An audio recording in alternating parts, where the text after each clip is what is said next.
My fiancé's insufferable best man humiliated me and ruined my birthday party. So I told my fiancé, he's not standing beside you at our wedding. So my fiancé and I have been together for 4 years. We are planning our wedding for later this year, which has been going great except for one person, his best friend, Kyle. Kyle is one of those guys who peaked in high school and is insufferable. He always makes unnecessary jokes that feel like insults, to be honest. However, my fiancé says he's just goofy and immature, so I've tried to keep my peace. Anyway, my birthday was 2 weeks ago. Nothing big happened, just a dinner at a nice restaurant with close friends and family. Near the end of it, someone mentioned the wedding and how everything was going, and my fiancé said we were writing our own vows. I expressed that I was nervous but excited. Then Kyle said loudly, I'm pretty sure everyone in the restaurant heard him. That's how loud he was. Just don't cry halfway through your vows like you did during your breakup. Remember that? The table went dead silent. In that moment, I laughed it off because I didn't want to create a scene. But I was humiliated. My dad was there, and my fiancé knew about that breakup. It was abusive and traumatic. I later told him how hurt I was, and he said Kyle was just being Kyle,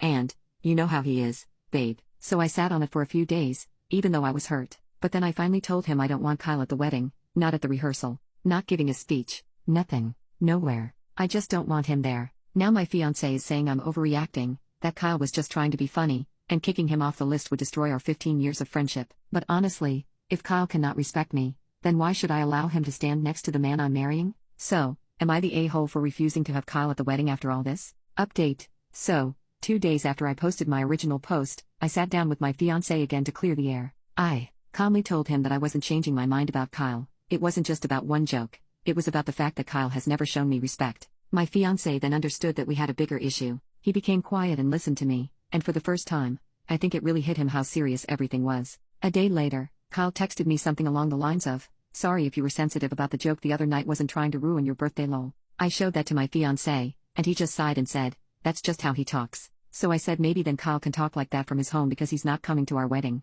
And now here's the best part, my fiancé agreed. He wasn't too happy about it, but he said if it really makes me uncomfortable, then Kyle won't be there. He told that to Kyle, and Kyle threw a whole fit about it. Of course, as usual, he called me controlling. Then Kyle's girlfriend texted me yesterday, I'm honestly glad he's not going because he's been a nightmare about your wedding ever since you got engaged. So yeah, this exact thing made me realize that what I did was absolutely the right thing to do, and I dodged a bullet. Now about the wedding, it's still on, just with one less toxic guest on the list.